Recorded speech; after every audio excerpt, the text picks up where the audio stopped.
Oremos. Nuestro Padre y nuestro Dios, te damos gracias una vez más por el privilegio de encontrarnos en este lugar para abrir tu santa palabra y escuchar tu voz. Pedimos la compañía de tu Espíritu Santo. Danos mentes claras y corazones dispuestos a recibir tu palabra. Te lo pedimos en el precioso nombre de tu Hijo, Cristo Jesús. Amén. Quiero extenderle una vez más a todos los presentes una cordial y sincera bienvenida. También quiero extenderle una bienvenida especial a todos los que están viendo esta programación en pantalla de televisión en diferentes sitios del mundo de habla hispana. Estamos muy contentos de que hayan escogido acompañarnos en este estudio tan especial de la palabra de Dios. El título de nuestro tema para hoy es Perdición eterna por un plato de lentejas.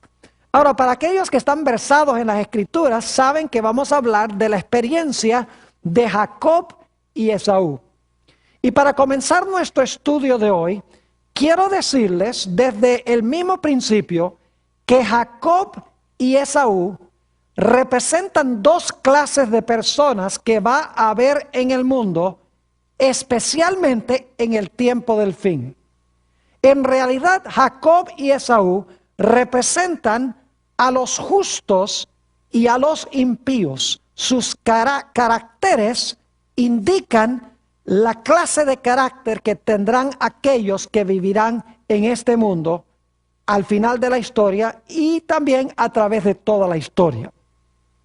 Lo primero que quiero que notemos, y claro, el libro de Génesis es un libro de la controversia entre las dos simientes. Hemos estudiado esto. Ismael, ustedes recuerdan Ismael e Isaac, la serpiente y la mujer, la simiente de la serpiente, la simiente de la mujer, la serpiente y la simiente de la mujer, los hijos de Dios, las hijas de los hombres, José y sus hermanos. O sea que el libro de Génesis es una ilustración del gran conflicto entre el bien y el mal. Y la historia de Jacob y Esaú no es la excepción. Vamos a comenzar en Génesis 25 y el versículo 22 y 23. Aquí vamos a encontrar que la gran controversia entre estos dos hermanos comenzó en realidad en el vientre de su madre. Es un conflicto entre el mayor y el menor, es un conflicto entre hermanos. Note lo que dice Génesis 25 y el versículo 22 y 23. Dice así: y los hijos luchaban dentro de ella. Y dijo: si es así, ¿para qué vivo yo? Y fue a consultar a Jehová. Y le respondió Jehová: dos naciones hay en tu seno, y dos pueblos serán divididos desde tus entrañas. El un pueblo será más fuerte que el otro pueblo, y el mayor servirá al menor. Es decir, que estos dos hermanos estaban en batalla en el vientre de su madre. Y ellos dos representaban dos diferentes naciones que iban a existir a través de la historia.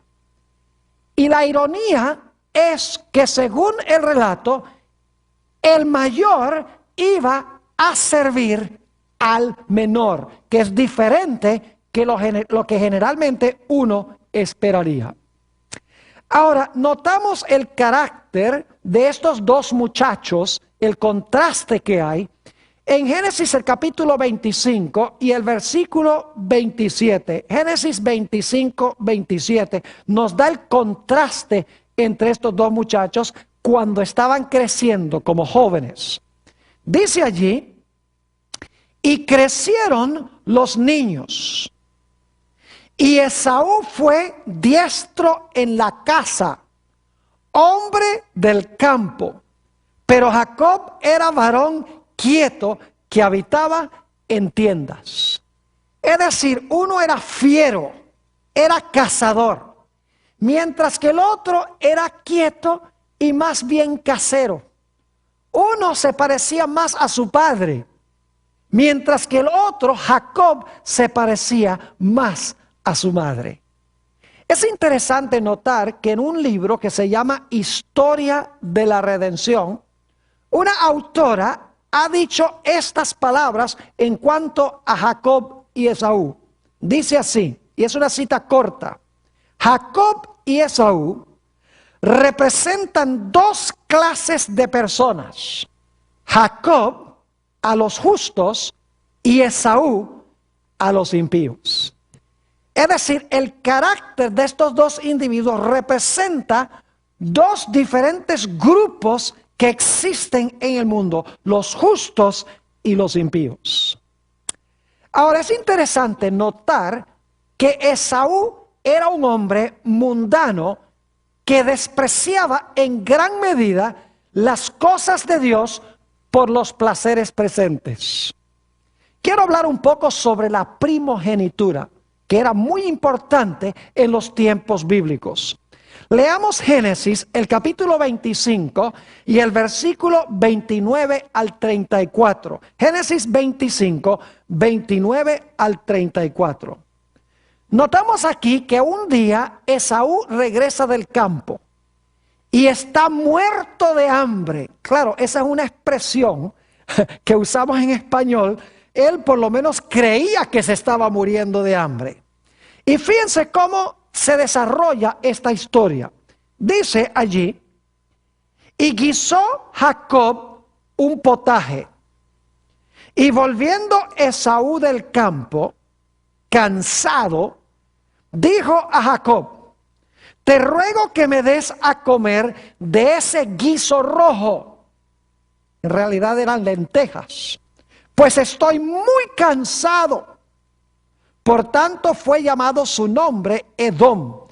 Edom significa bermejo o significa rojo. Y Jacob respondió: véndeme este día tu primogenitura. Entonces dijo Esaú: he aquí, yo me voy a morir. ¿Para qué pues me servirá la primogenitura?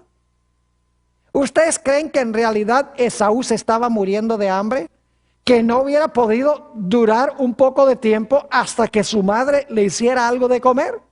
En realidad no se estaba muriendo de hambre, pero para él era más importante llenar su estómago que la primogenitura. Ahora, debemos preguntarnos, ¿por qué era importante la primogenitura? Por tres razones. En primer lugar, porque el primogénito recibía una doble porción de lo que poseía el padre. Y también era el gobernante de la casa, el jefe de la casa. En segundo lugar, el primogénito tenía derecho de ser el sacerdote o el dirigente espiritual de su hogar. Y en tercer lugar, y este era el más importante, el primogénito tenía el privilegio de ser el progenitor o el antecesor del Mesías. Es decir, que el primogénito ocupaba una posición muy importante: gobernante, sacerdote y progenitor del Mesías. Y Esaú no le importó nada de eso. Prefirió echar a un lado eso por un plato de lentejas. Hablemos un poco más del carácter de Esaú, porque el carácter de él representa el carácter de aquellos que van a ser impíos en los últimos días de la historia. Y vale decir que los impíos no van a ser solamente gente atea, gente mundana, sino que va a ser gente cristiana que profesa el nombre de Jesús, que son hermanos de los que se van a salvar, pero que en realidad viven por el momento presente en vez de vivir para la salvación eterna en el futuro. Esaú quería disfrutar de los privilegios de la primogenitura, pero no quería cumplir ninguna de las responsabilidades. Es decir, quería ser el gobernante de la casa y recibir el doble de la herencia de su padre, pero no le interesaba ser el líder espiritual de su casa, ni tampoco le interesaba ser progenitor del Mesías. ¿Cómo era el carácter de Esaú? Nuevamente, en mi libro favorito sobre la historia de esta época, Patriarcas y Profetas, página 176, encontramos la siguiente descripción del carácter de Esaú. Dice, pero Esaú no amaba la devoción, ni tenía inclinación hacia la vida religiosa. Las exigencias que acompañaban a la primogenitura espiritual eran para él una restricción desagradable y hasta odiosa. Es decir, las responsabilidades de la primogenitura eran odiosas para él. Ahora escuchen, la ley de Dios, condición del pacto divino con Abraham, era considerada por Esaú como un yugo servil. Es decir, la ley era un yugo para él. Inclinado a la complacencia propia, nada deseaba tanto como la libertad para hacer su gusto. Para él, el poder y la riqueza, los festines y el alboroto consistían la felicidad o constituían la felicidad. Se jactaba de la libertad ilimitada de su vida indómita y errante. Es decir, a Esaú no le importaban las cosas espirituales. A Esaú no le importaba que de él podría venir últimamente el Mesías prometido. Él vivía para el momento presente, la riqueza y el placer. Es más, Esaú se caracterizaba por ser desobediente a su padre. Fíjense que el padre le había dicho a Jacob que cuando tomara esposa, la tomara de entre el pueblo de Dios. Pero Esaú, cuando él escuchó que su padre le dijo a Jacob, toma mujer de entre el pueblo de Dios, Esaú dijo, yo no tengo que hacerlo. Y él fue en descarada desobediencia en contra de su padre y tomó mujeres de Canaán. Es decir, era un rebelde contra la voluntad de Dios. Note lo que dice Génesis 28 y el versículo 6 al 9.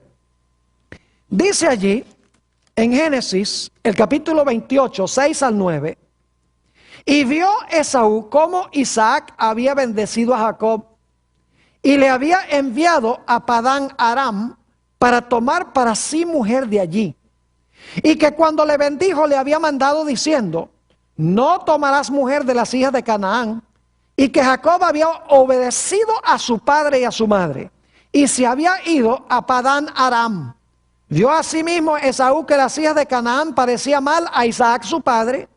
Y se fue Esaú a Ismael y tomó para él por mujer a Malta, hija de Ismael, hijo de Abraham, hermana de Nabaiot, además de sus otras mujeres. Es decir, Esaú dice, a mí no me importa lo que diga mi papá, yo voy a tomar mujeres cananeas si quiero tomarlas. Eso caracterizaba a Esaú, rebelión contra sus padres y rebelión contra la ley de Jehová y viviendo por el momento presente. Ahora, hay un dato muy interesante en cuanto a Esaú, y es que con él se identifica constantemente el color rojo.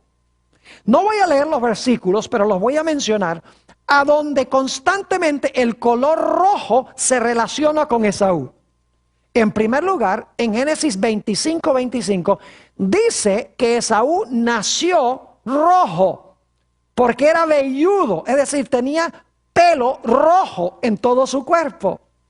Es interesante notar también que se le llamó su nombre Edom. Además de llamarse Esaú, se llamó Edom. Y Edom significa ¿qué cosa? Significa bermejo o rojo. Es interesante también que, como leímos, Esaú vendió su primogenitura por un potaje de lentejas. ¿De qué color? Rojas. Interesante. Además de eso, los mejores lagares que había en ese lugar se encontraban en Edom y en Bosra, lagares a donde se hacía el vino rojo. Además de eso, a través de todo el Antiguo Testamento, Edom, que es otro nombre para Esaú, se identifica con el derramamiento de sangre. No tenemos tiempo de leer todos los versículos, pero les voy a mencionar algunos de los rasgos de carácter de los edomitas, descendientes de Esaú. En primer lugar, encontramos que los descendientes eran arrogantes y orgullosos. Pueden encontrar eso en Jeremías 49 y el versículo 6. En segundo lugar, era gente cruel, supremamente cruel. Abdías 3 nos dice eso. Eran además de eso vengativos. Ezequiel, el capítulo 26 y el versículo 12 dice que les encantaba la venganza. Además de eso eran idólatras. Según dice Segunda de Crónicas 25 y el versículo 10 y el versículo 14, hablando de un individuo que era supremamente idólatra. Encontramos también que eran supersticiosos. Jeremías el capítulo 27 y el versículo 3 y el versículo 9 estaban llenos de superstición. Además de eso, Ezequiel el capítulo 27 y el versículo 20 dice que eran tramposos en los negocios. No les gustaba la honestidad en los negocios.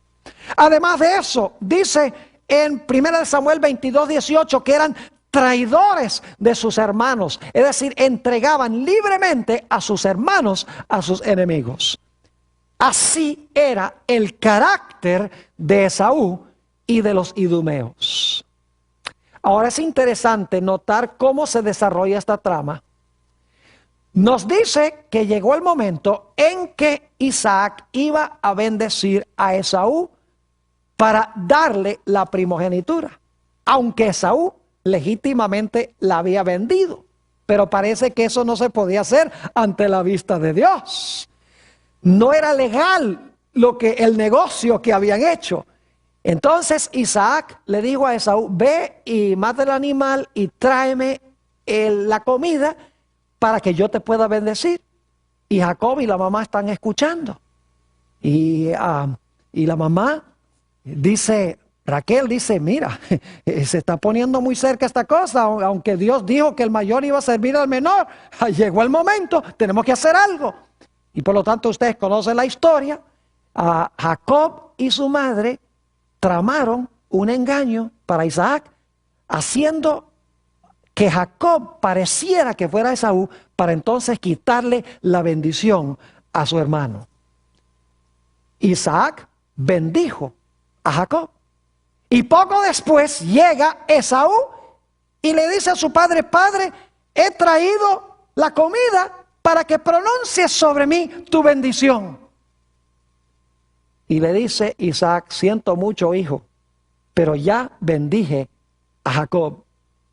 Note lo que dice en Génesis 27 y el versículo 37. Lo que dijo Isaac a su hijo Esaú. Dice: Isaac respondió y dijo a Esaú: he aquí yo le he puesto por señor tuyo y le he dado por siervos a todos sus hermanos. De trigo y de vino le he provisto. ¿Qué pues te haré a ti ahora, hijo mío? Es decir, el menor recibió la primogenitura, tal cual lo había dicho Dios. Ahora, debo decirles que esto no fue una decisión arbitraria de Dios. Algunos piensan que cuando ellos nacieron, Dios dijo: arbitrariamente el mayor va a servir al menor. Dios sabía cuando nacieron qué elecciones ellos iban a hacer.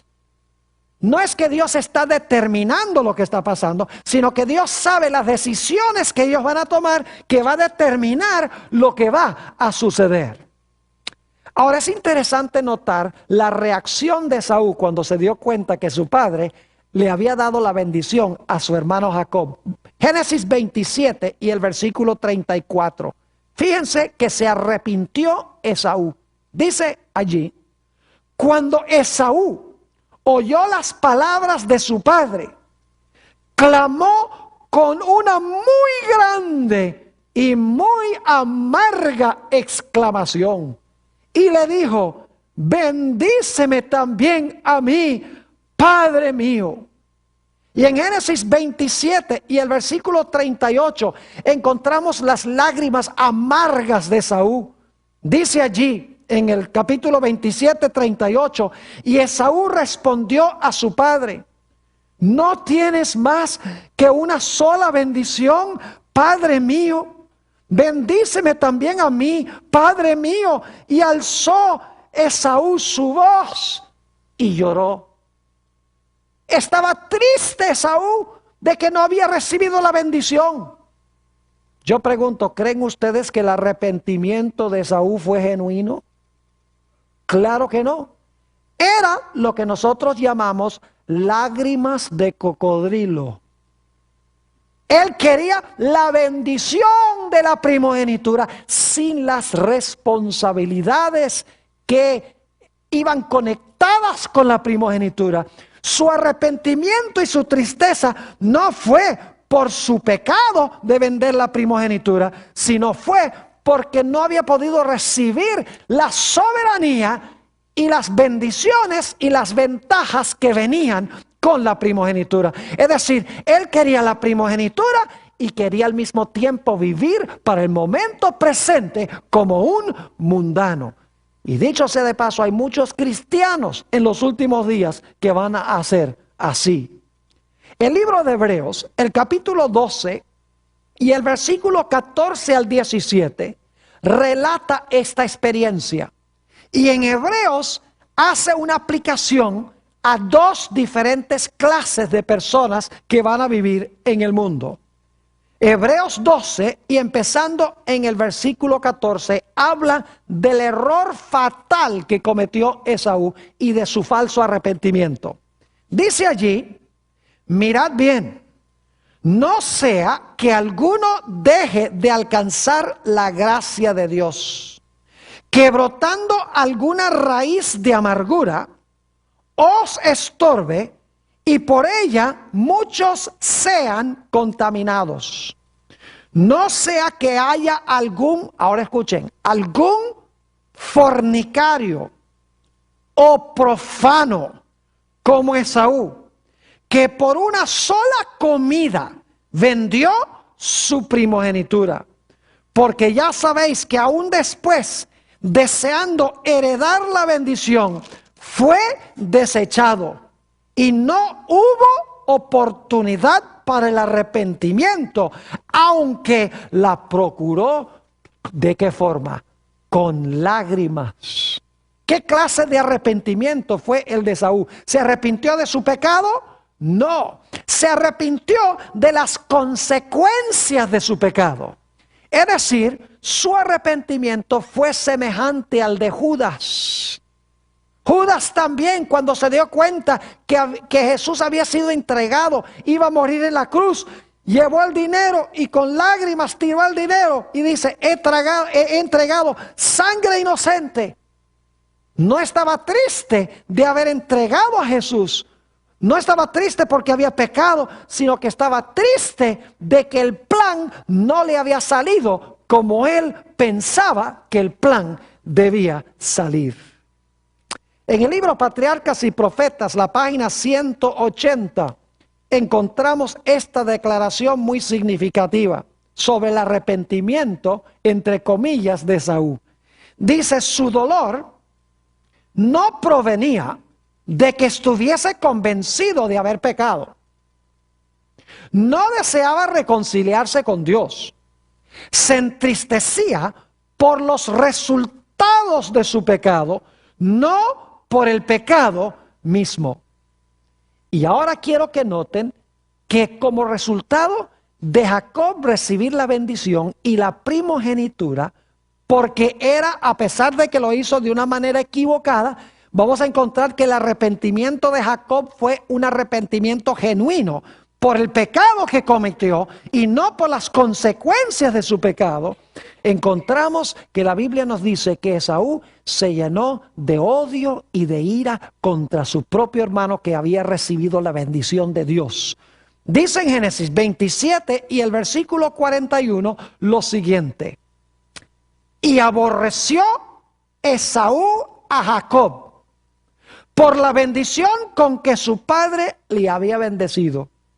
Fíjese que ahora entra odio en su corazón contra el que era fiel a Dios, contra el primogénito. Sigue diciendo, y dijo en su corazón, llegarán los días del luto de mi padre, ¿y yo qué?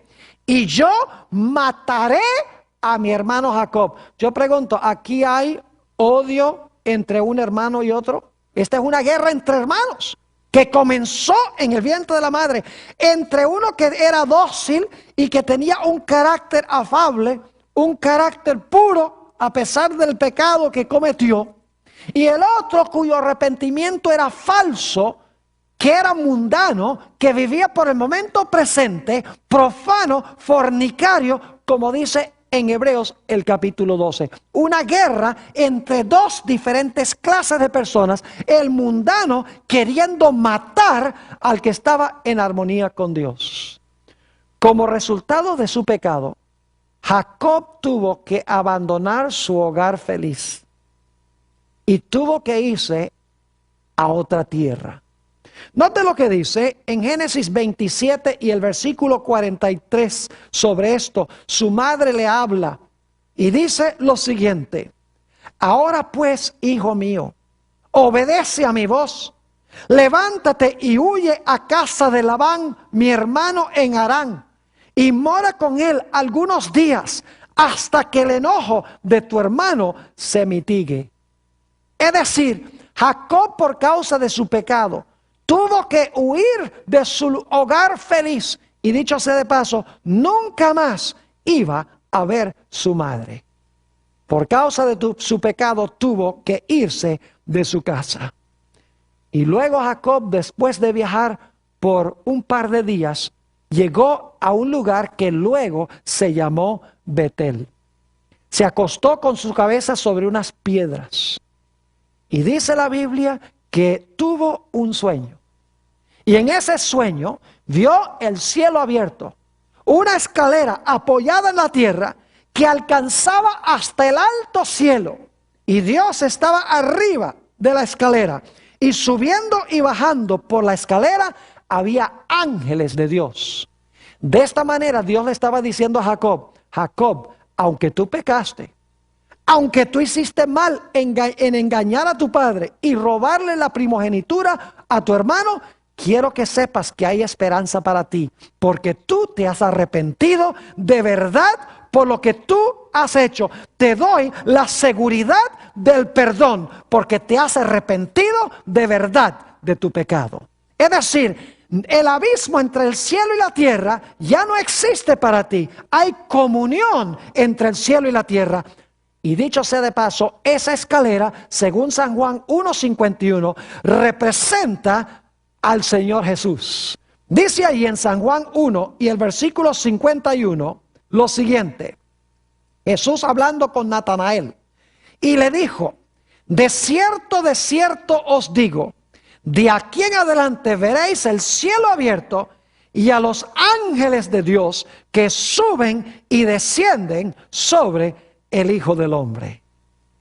Es interesante notar que Jacob, ahora que tiene que irse de su feliz hogar, irse de donde está su padre y a donde está su madre, a una tierra lejana y extraña, termina en la casa de un personaje malévolo llamado Labán.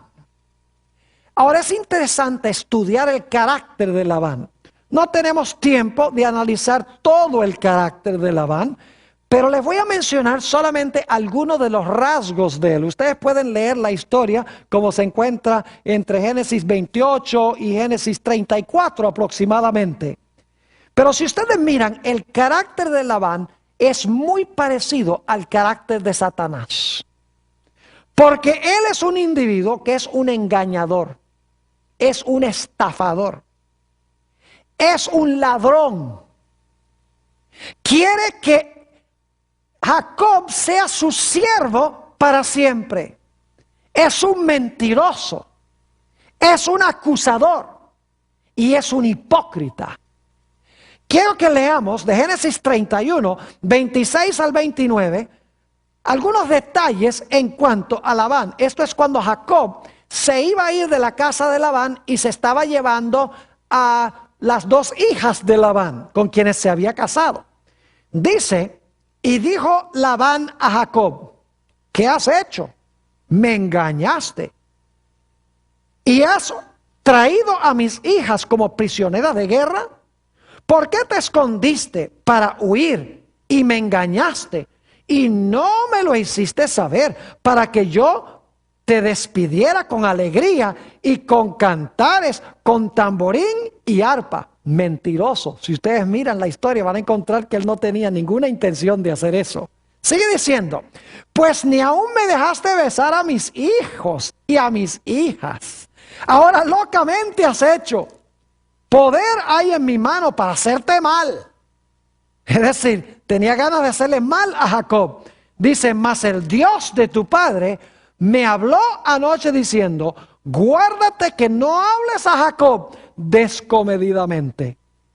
El carácter egoísta, mentiroso, lisonjero y deshonesto de Labán se encuentra también en Génesis el capítulo 31 y el versículo 41 y 42.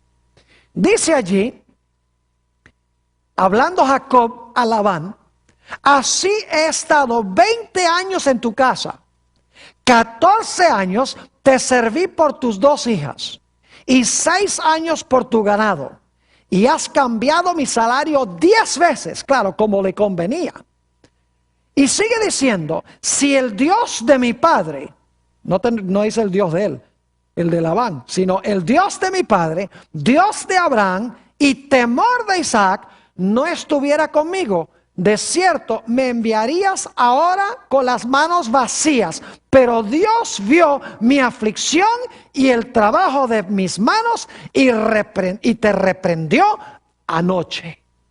Es decir, el carácter de Labán, cuando se analiza con cuidado, es idéntico al carácter de Satanás. Es decir, Jacob tuvo que abandonar su feliz hogar y se fue a tierra lejana y terminó en la casa de Labán, el engañador, el estafador, el hipócrita. Después de servir Jacob, de haberse ido de su casa por 20 años, llegó el momento en que Dios le dijo, es tiempo de que regreses a tu hogar perdido. Y por lo tanto, Jacob reúne a su familia y emprende viaje de regreso a su hogar perdido, de regreso a Canaán. Cuando llega a las mismas fronteras de Canaán, cuando llega a las fronteras de su hogar, y esto es muy importante porque la tierra de Canaán simboliza en realidad el cielo, es el lugar donde va a habitar el pueblo de Dios. Si ustedes leen Hebreos el capítulo 11, dice que Canaán representaba la ciudad cuyo artífice y constructor es Dios. Es decir, Jacob ahora va a entrar a Canaán e inmediatamente antes de entrar a Canaán, escucha que Esaú, su hermano, quien lo odia porque Jacob ha recibido la bendición, viene contra él con 400 hombres para destruirlo junto con toda su familia.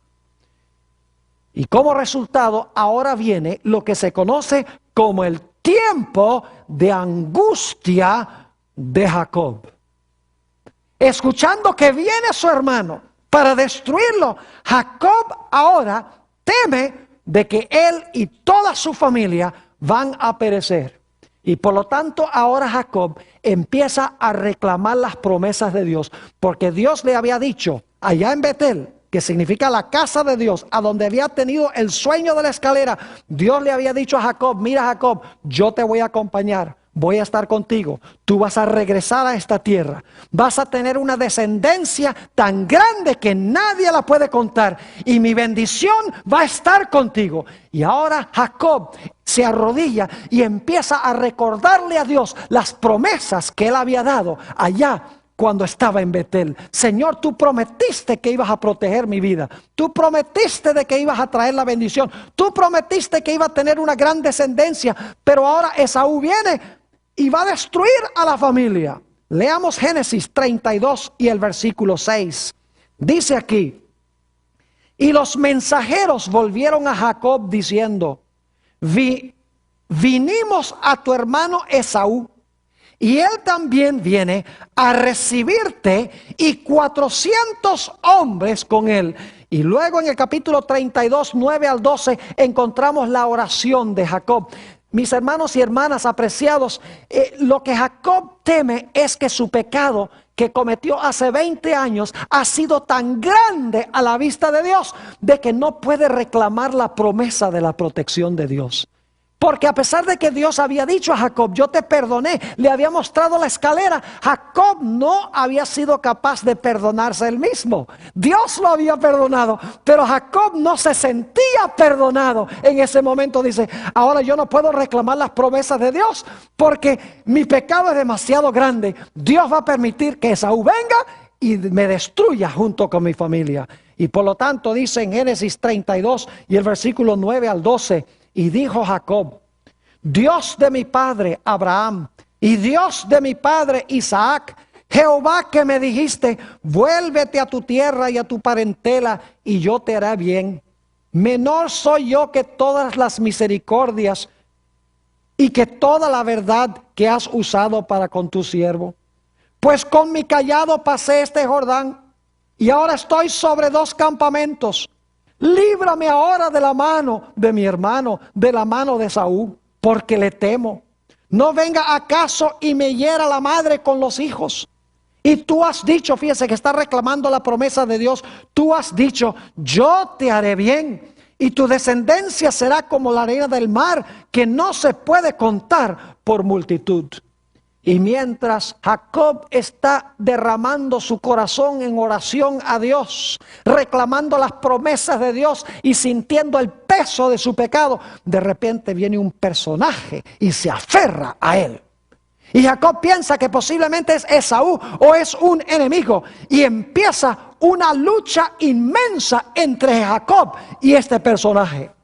Note lo que dice Génesis 32 y el versículo 24 al 26 sobre este episodio.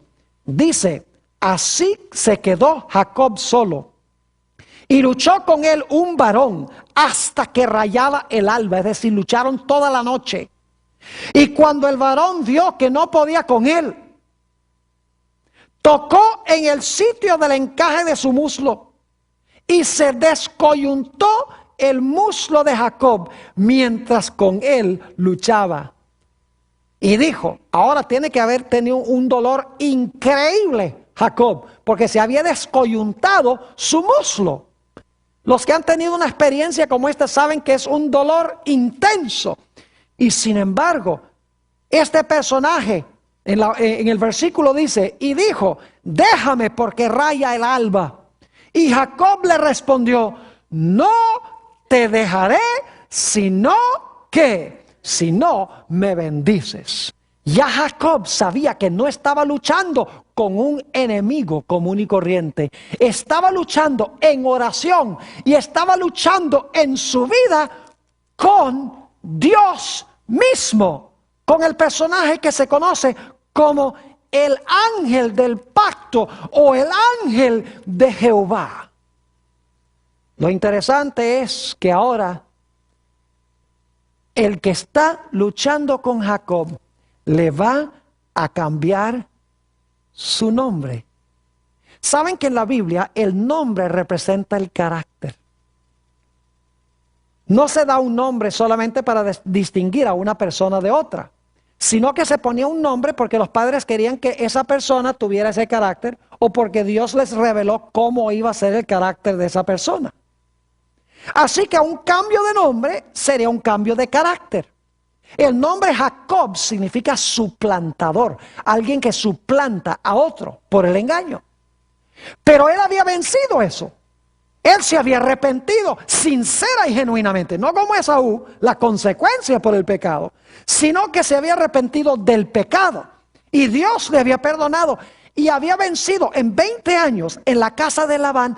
A pesar de las aflicciones y los problemas, las dificultades, las vicisitudes, a pesar del calor del sol, Jacob había aprendido a mantenerse fiel a Dios y a confiar en el Señor.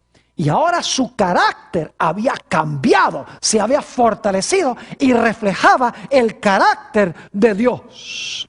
En Génesis 32, 27 y 28 encontramos estas palabras en cuanto a esta experiencia. Y el varón le dijo, ¿cuál es tu nombre? Y él respondió, Jacob, es decir, suplantador. Y el varón le dijo, no se dirá más tu nombre Jacob, sino Israel. El nombre Israel significa príncipe de Dios. Y luego explica por qué. Porque has luchado con Dios y con los hombres y has vencido. Es decir, su lucha era ¿con quién? Con Dios. Jacob dijo, no te soltaré hasta que tú me bendigas. Y ustedes dicen, pero ahí dice que él estaba luchando con un varón. No dice que estaba luchando con el ángel de Jehová, ni que estaba luchando con Dios. ¿Saben qué nombre le puso Jacob a ese lugar? Le puso por nombre Peniel. La palabra Peniel significa casa de Dios, a donde él luchó. Noten lo que dice Génesis 32 y el versículo 29 y 30. Génesis 32 y el versículo 29 y 30. Dice allí, entonces Jacob le preguntó, declárame ahora tu nombre. Y el varón respondió, ¿por qué me preguntas por mi nombre? Ahora Jacob quiere saber el nombre del personaje. Y lo bendijo allí. Y llamó Jacob el nombre de aquel lugar Peniel. Porque dijo, vi a Dios cara a cara y fue librada mi alma. Ahora Jacob era victorioso sobre el pecado y sobre el mal y sobre la tentación. Nos hace recordar de Apocalipsis donde dice, el que venciere en cada iglesia. En otras palabras, el que venza la carne, el pecado, el mundo, el diablo, ese individuo tendrá también, vamos a ver, un cambio de nombre porque habrá tenido un cambio de carácter. Ahora, ¿con quién estaba luchando Jacob? El libro de Oseas, el capítulo 12 y el versículo 3 y 4 nos amplía algo en cuanto a este personaje. Oseas 12, 3 y 4. Dice allí, hablando de la experiencia de Jacob, en el seno materno, Jacob tomó por el calcañar a su hermano y con su poder venció ¿a quién? Al ángel. Venció al ángel y ¿qué? Y prevaleció. Lloró y le rogó. En Betel le halló y allí habló ¿con quién?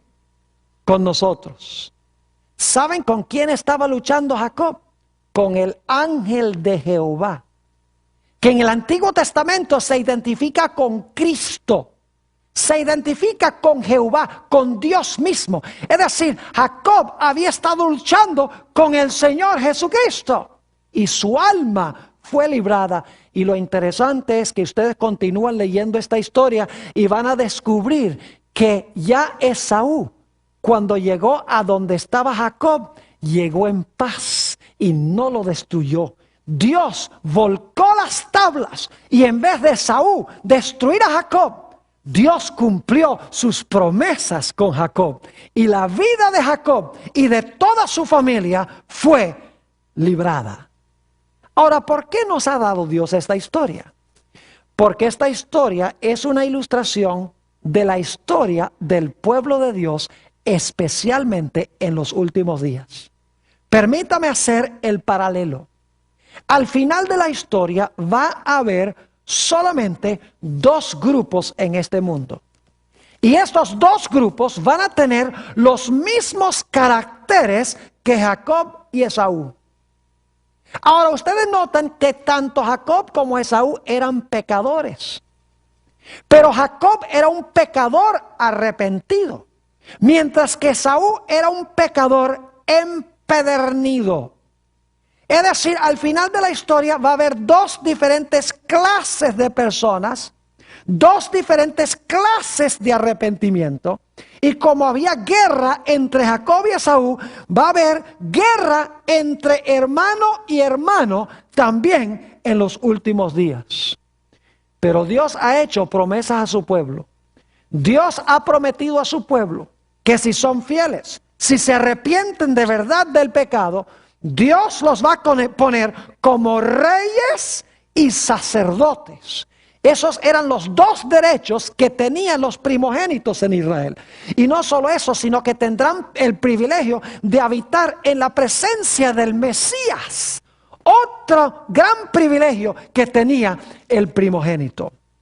Los impíos, al final de la historia, van a tener el mismo carácter que tuvo Esaú.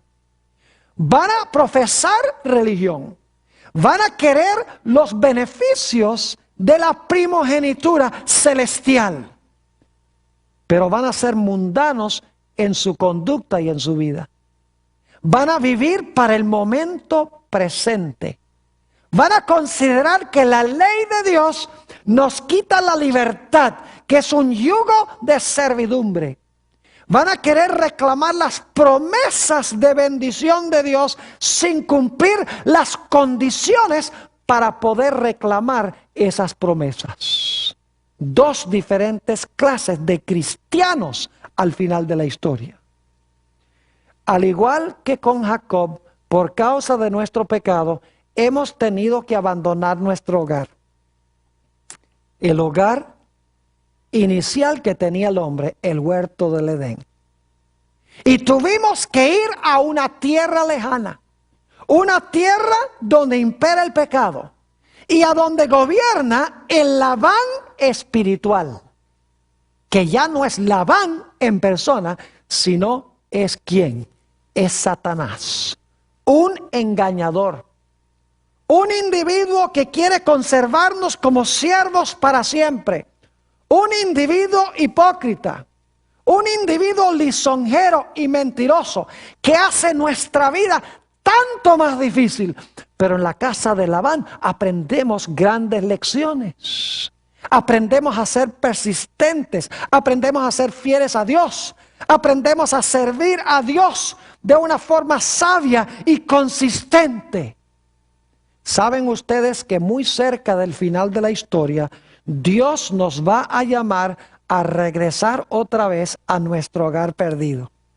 Nos va a llamar nuevamente a regresar a Canaán, a donde era la habitación del pueblo de Dios originalmente, antes de que nosotros pecásemos. Pero la Biblia nos dice que antes de que nosotros entremos a la patria celestial, vamos a pasar por un terrible tiempo de angustia, cual no se ha visto desde que existe en el mundo nación. Note lo que dice Daniel, el capítulo 12 y el versículo 1. Daniel, el capítulo 12 y el versículo 1 nos habla de esta gran prueba final del pueblo de Dios, de este tiempo de angustia tan terrible. Dice, en aquel tiempo se levantará Miguel, el gran príncipe que está de parte de los hijos de tu pueblo. Y será tiempo de angustia, cual nunca fue desde que hubo gente hasta entonces. Pero en aquel tiempo será libertado tu pueblo, todos los que se hallaren escritos en el libro. Ahora, si ustedes leen los versículos anteriores a estos, van a encontrar que habla del rey del norte. El rey del norte representa Babilonia del libro de Apocalipsis. Representa la ramera, la iglesia apóstata de los últimos días, que está llena de la sangre y de los mártires de Jesús. Que se va a levantar, dice, con gran ira para salir y destruir a muchos. Igual que Esaú estaba viniendo para destruir a Jacob y a su familia.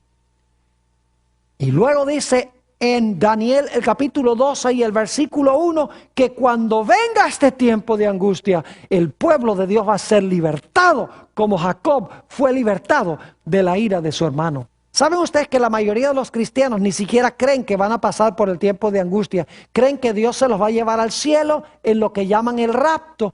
Y entonces los judíos son los que van a pasar por el tiempo terrible de angustia en esta tierra. Mis queridos hermanos y amigos, no se dejen engañar por esto. El pueblo de Dios va a pasar por el tiempo de angustia de Jacob en esta tierra. El diablo no quiere que los cristianos piensen que van a pasar por ese tiempo, porque si en realidad van a pasar por ese tiempo, se requiere una preparación necesaria. ¿Verdad que sí? Como Jacob, sus vicisitudes, sus problemas, viviendo en la casa de Labán, fortalecieron su carácter y lo hicieron más fiel a Dios y lo prepararon para ese momento del tiempo de angustia. El pueblo de Dios va a pasar por el tiempo de angustia y necesita ahora, en estos tiempos relativamente no tan difíciles como van a ser, desarrollar un carácter fuerte a prueba de fuego que pueda mantenerse firme en medio de la tribulación. Escuchen bien, durante el tiempo de angustia, el pueblo de Dios va a pensar que sus pecados son tan grandes que Dios no puede cumplir sus promesas con ellos. Dios ha prometido bendecir a su pueblo, porque en la santa ciudad no va a haber maldición, según dice el libro de Apocalipsis. Además, Dios ha prometido que nosotros vamos a estar en una muchedumbre grande que nadie puede contar.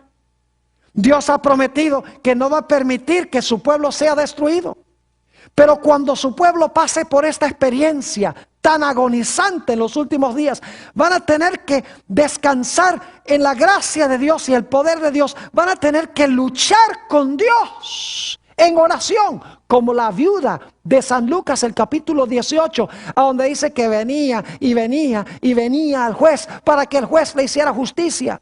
Y el juez se demoraba y se demoraba y se demoraba. La viuda seguía viniendo, hasta que finalmente el juez dijo: voy a hacerle justicia. Así va a pasar también en los últimos días. El pueblo de Dios va a venir a Dios en oración: Señor, no permitas que caigamos en manos de nuestros enemigos. Cumple tus promesas con nosotros. Nuestros pecados sabemos que son grandes. Sabemos que no merecemos ni la menor de tus misericordias. Pero Señor, tú has hecho tus promesas. Estamos tristes por nuestros pecados. Señor, libra nuestras vidas. Y ¿saben lo que va a pasar? Dios va a librar a su pueblo del tiempo de angustia de Jacob. ¿Y saben lo que va a hacer Dios con su pueblo? Pues le va a dar un nuevo nombre. Nota lo que dice Isaías, el capítulo 62 y el versículo 2. Isaías, el capítulo 62 y el versículo 2. Dice: entonces verán las gentes tu justicia, y todos los reyes tu gloria. Y te será puesto un ¿qué? Un nombre nuevo, que la boca de Jehová nombrará. ¿Y saben por qué su pueblo va a recibir un nuevo nombre? El nombre de Dios escrito en sus frentes. Porque habrán luchado con Dios y con los hombres, y habrán prevalecido, habrán ganado la victoria sobre el mundo, sobre el diablo, sobre la carne y sobre cada vicisitud de su vida. Y luego vendrá el momento en que el pueblo de Dios heredará el reino perdido. Habitarán en medio de una muchedumbre que nadie puede contar. Habitarán en una tierra donde todo es bendición. Habitarán en un lugar a donde se encuentra personalmente presente el Mesías. Todo lo que se le prometió a Jacob se cumplirá con el pueblo de Dios en los últimos días, cuando finalmente entren, no en la Canaán terrenal, sino que entren en la Canaán celestial. Ahora, ¿qué tiene que enseñarnos esto a nosotros que estamos viviendo, creo yo, en los últimos días? Quiero terminar leyendo 2 Corintios 4 y el versículo 17 y 18. Aquí el apóstol Pablo dice algo muy importante para nosotros. 2 Corintios 4, 17 y 18. Mucha gente se preocupa por comprar muchas casas, por tener dinero, por tener carros, por tener placeres, etcétera. Pero saben que nada de eso vale nada, porque pronto todo eso se va a quemar. Mucha gente, muchos cristianos, la mayoría de los cristianos viven por este momento presente. Ignoran el futuro glorioso, como pasó con Esaú. Fíjense lo que dice el apóstol San Pablo. Porque esta leve tribulación momentánea, es decir, la tribulación que tenemos ahora momentánea, produce en nosotros un cada vez más excelente y eterno peso de gloria. Luego dice, no mirando nosotros las cosas que se ven, sino las que no se ven. Porque las cosas que se ven son temporales, pero las cosas que no se ven son eternas. Yo pregunto, ¿qué es más real? ¿Lo que se ve o lo que no se ve? Generalmente decimos, ver es creer. Lo que puedo palpar es real. Pero lo que dice el apóstol Pablo es que lo más real es el mundo que ahora no vemos. Mientras que el mundo que vemos y tocamos no es real, porque el mundo se desvanece. Oh, mis hermanos y hermanas, apreciados amigos que miran por la pantalla de la televisión, ojalá que Dios nos ayude a escoger la primogenitura y así habitar con el Señor para siempre.